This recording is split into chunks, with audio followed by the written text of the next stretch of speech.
What's going on, everybody? Good evening, good evening. Excited to be here with Cell Life. Cell Life in full effect, man. Glad I can be part of it and glad I can help with everything going on. Mike, we love you, man. Stay strong, dog. And everything happens for a reason, man. So we just take it as it comes and we just try to make the best of it and we try to figure out why it happened and how we can just improve. So um much love to Mike.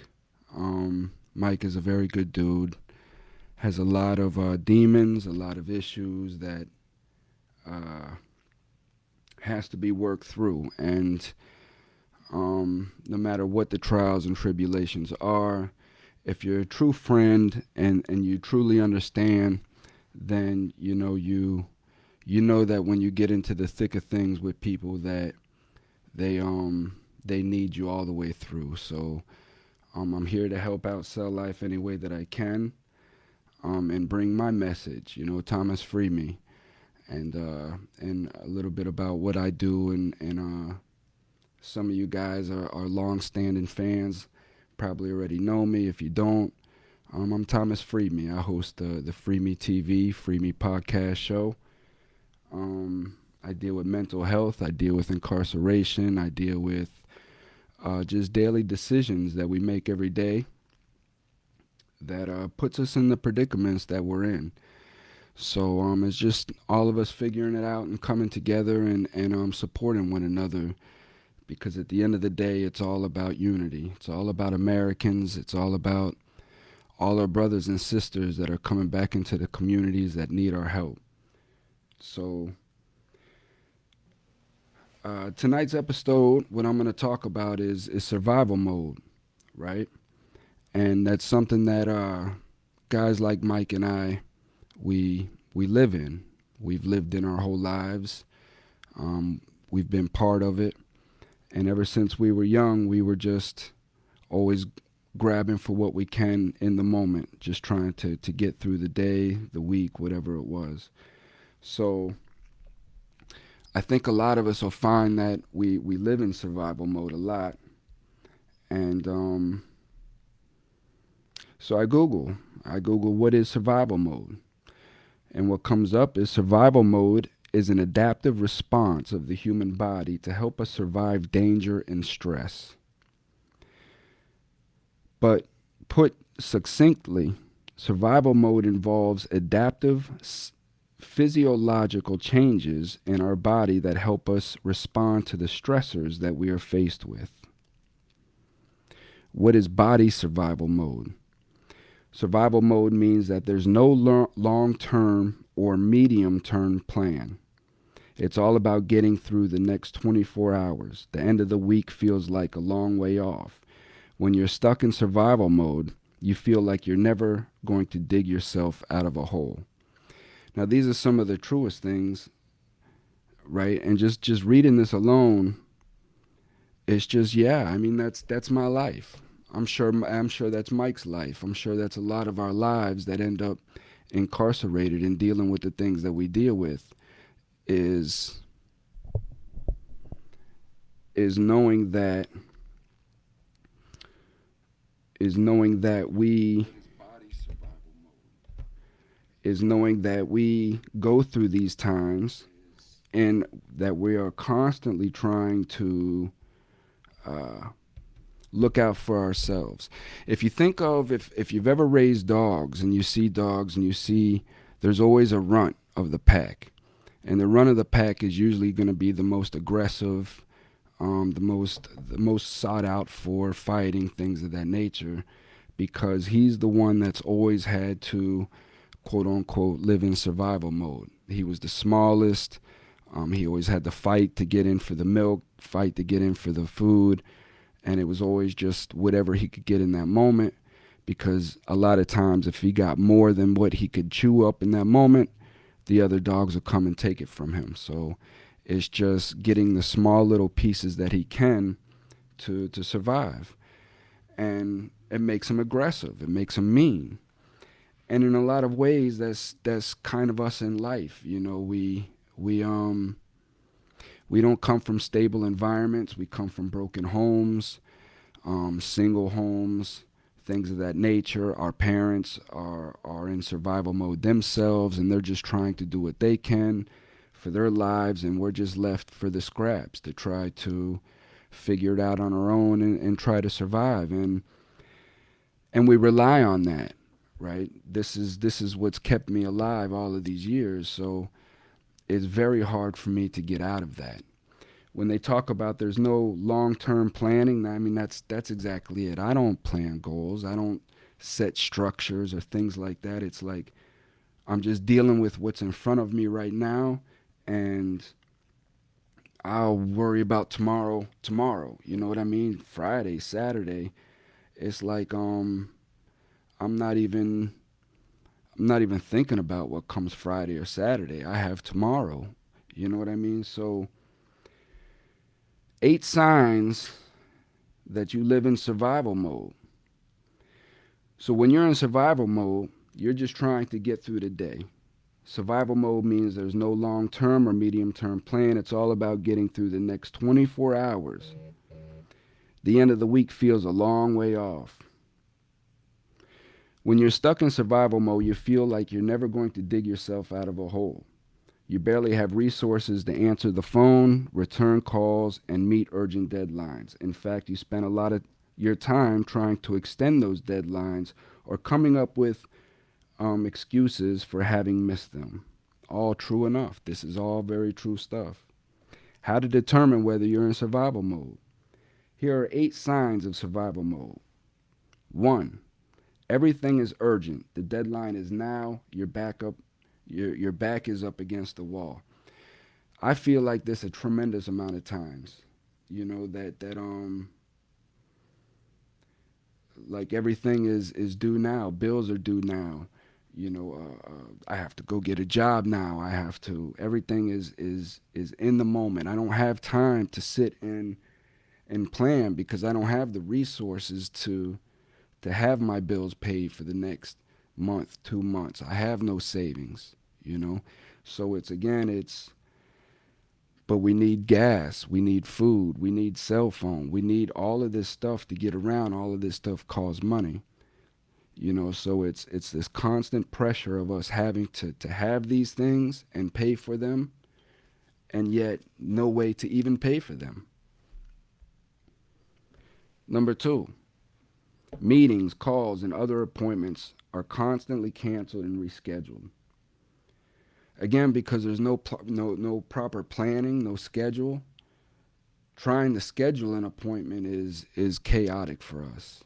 It's I'll make a doctor's appointment, and the doctor's appointment will be 2 weeks down the road. But like I said earlier, I'm not even thinking about what's 2 weeks down the road. I'm only thinking about what's tomorrow, right? And what I have to do for tomorrow. So now when this doctor appointment comes up, man, I got so many things to do for tomorrow now just to survive that I can't even go to the doctors. Like I don't have time for the doctors because I'm going to be missing the little bit of money that I'm out here trying to make.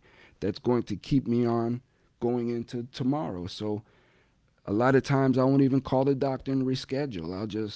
I'll just miss it, and keep it on, just keep it on pushing, man. Number 3, your team can't help. You can't allow them a reasonable amount of time to get work done, but even if you could, they wouldn't be able to get it done anyway because they're in crisis.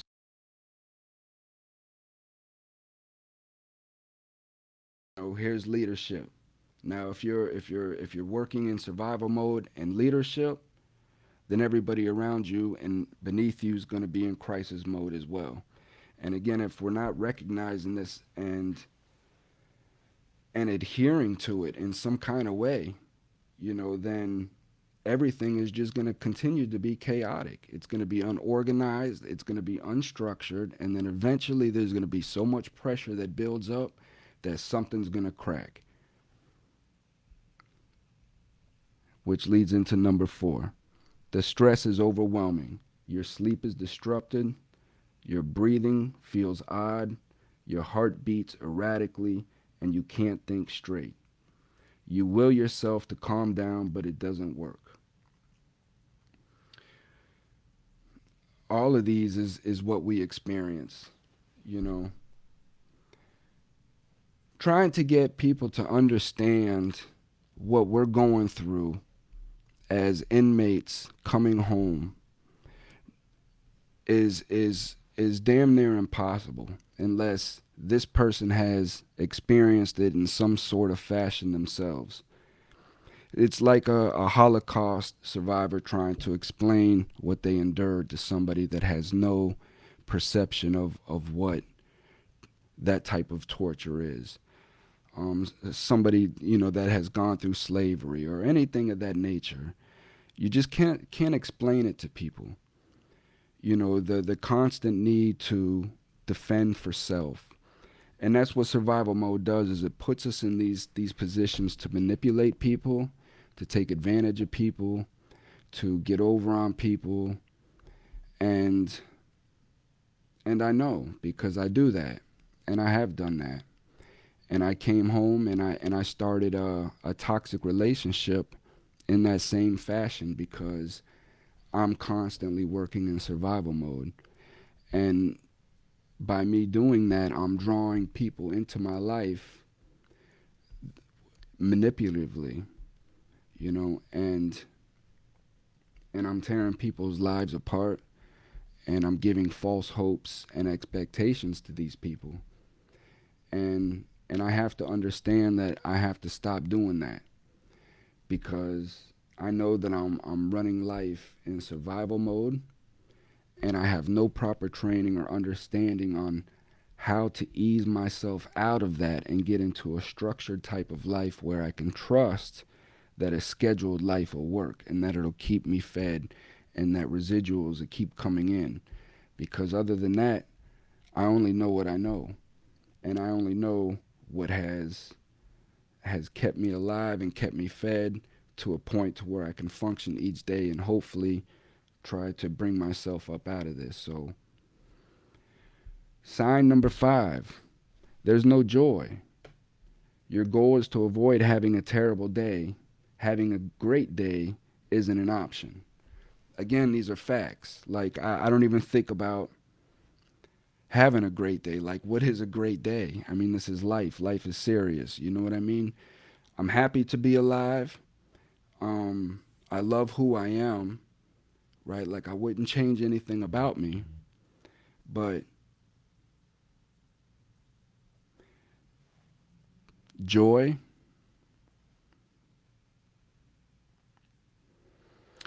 I really honestly can't ever imagine a time in my life where I experienced true joy. Just a day of no worry about what was coming next, or sure, I can forget about my responsibilities for the day and go and mess off the day. But I don't think that's what they're talking about. I think they're talking about a day when you know that all your bills are paid, you have money in the bank, you're at ease, you could do whatever it is that you want to do, and you're not stressed about nothing. You have the love of your life, and this is your companion. And I think that's the type of joy that it is that they're referring to. That's something I've never had in my life. I wouldn't even know how to describe that feeling or that time. So yes, my goal is not to have a terrible day. Like, when I get up in the morning, I'm planning my day as far as what I have to do and what could go wrong, and spiral into the next day because I got so much compiled on me in one day as far as responsibilities that have to get done today moving in tomorrow, that if I don't get any of these done, it's going to compile into tomorrow and just make everything even worse.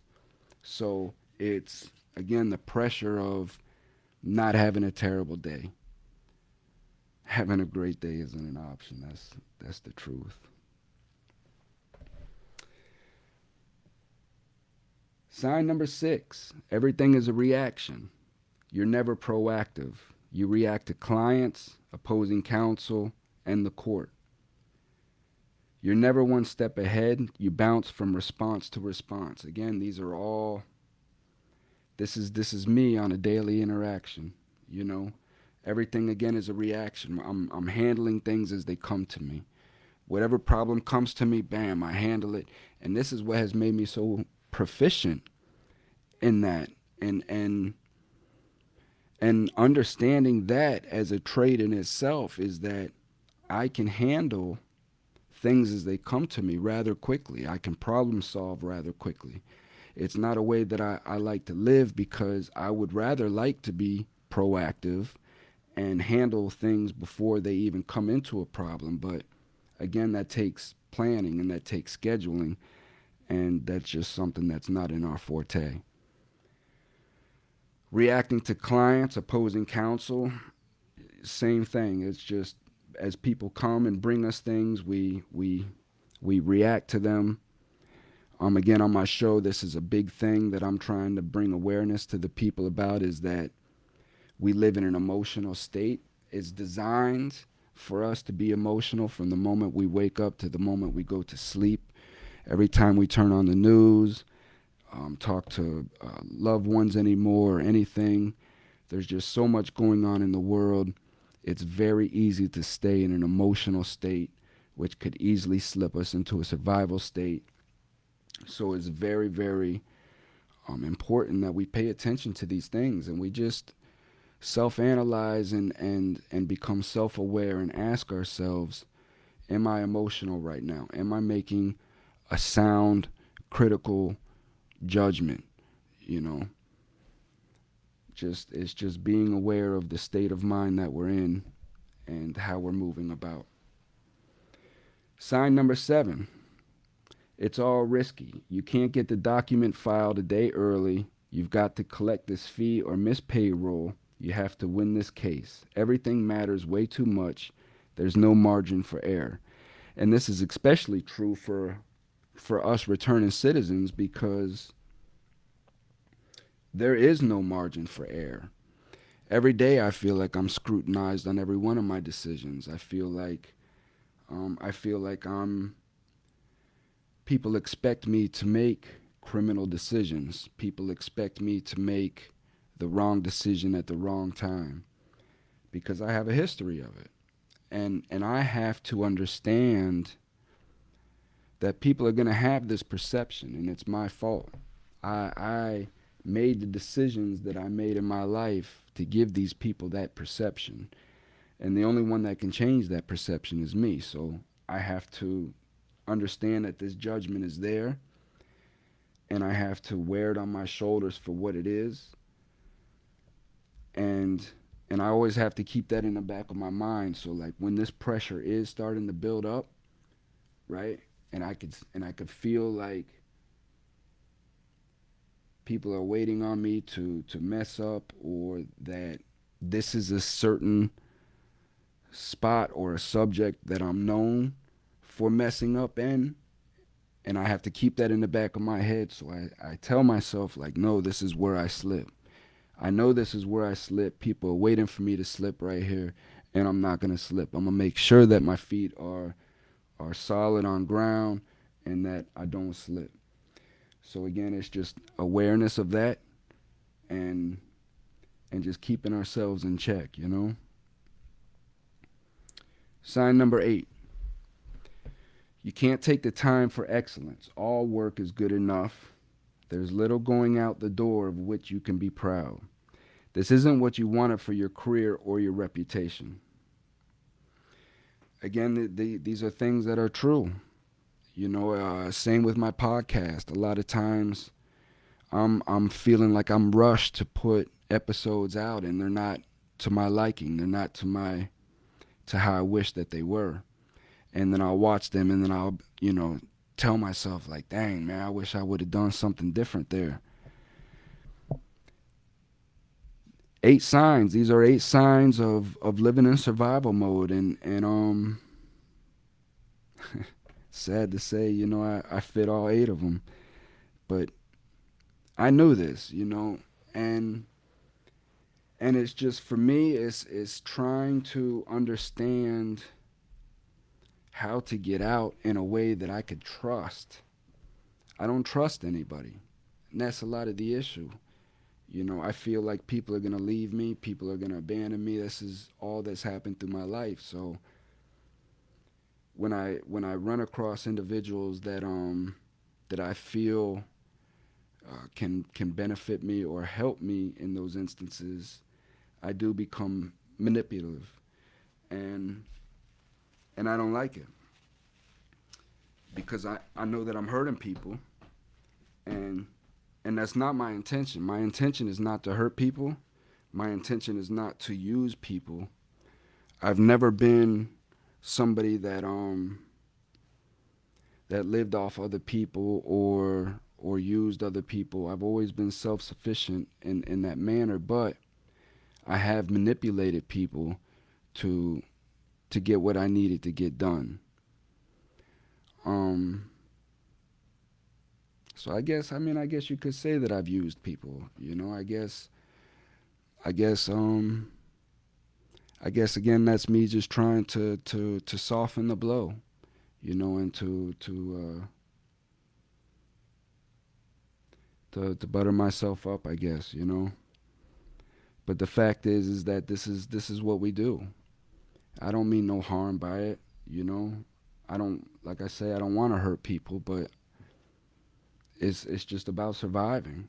It's about getting by. It's about putting myself in a position to where, you know, I can help other people. And this is why I share what I share, and I try to be as transparent as I can, because people like Mike and me and so many others of us, we go through so much and understand so little, you know, and we just try to figure it out as we go. And by the time we figure out we don't like some of the decisions that we've made, we've left a whole slew of people behind us, like their lives in turmoil, flipped upside down, you know, and all they really wanted to do was just help us and care, you know.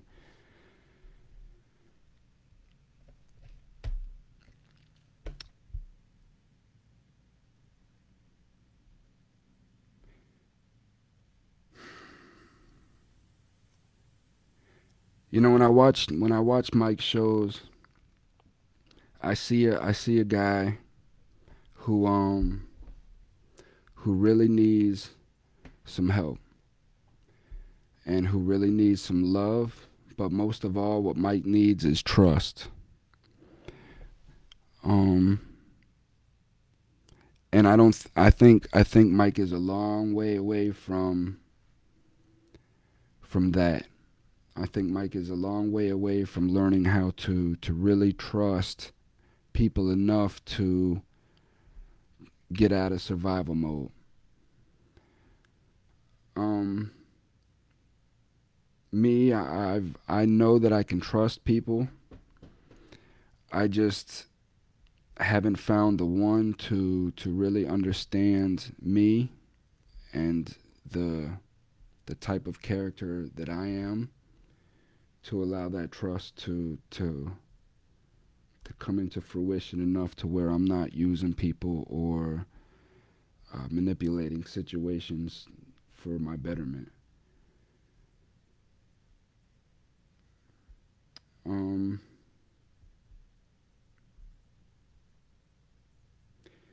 I took this opportunity to come on to Cell Life with you guys because I love the program. I love Shayna, David, some of the old fellas that I started this mission with. You know, Cell Life is kind of the inception of what I had to begin with. You know, when I reached out to these guys, and they've already had my idea formed, and Mike was already doing his thing, and just a lot of great people. You know, there was a lot of great people involved with this program, and I want to keep this program up and running as much as I can. So if me coming in once a week and doing a show really helps, I'll find the time to do that to help the others until Mike can get back and hopefully get in a place to where all of this crap can be put behind him, and be put behind me, and we can really start focusing on changing and getting people the help that they need. So that's it. That's all I got for tonight, guys.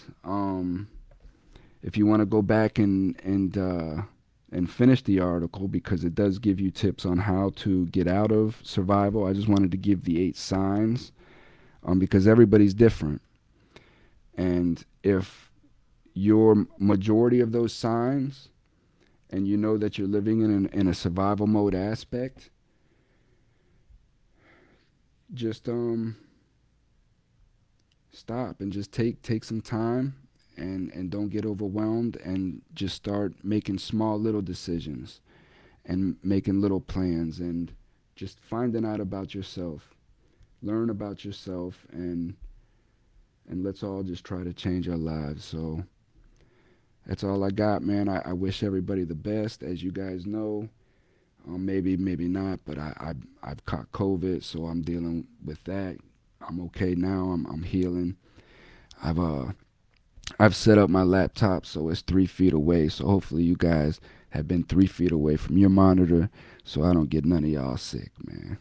So I'm always thinking, man. That's what I do. So y'all keep up, man. Stay your best self. Much love to Mike. Many prayers, blessings for this man tonight. Um, Thomas Free Me. You can Google me. Free Me as one word podcast.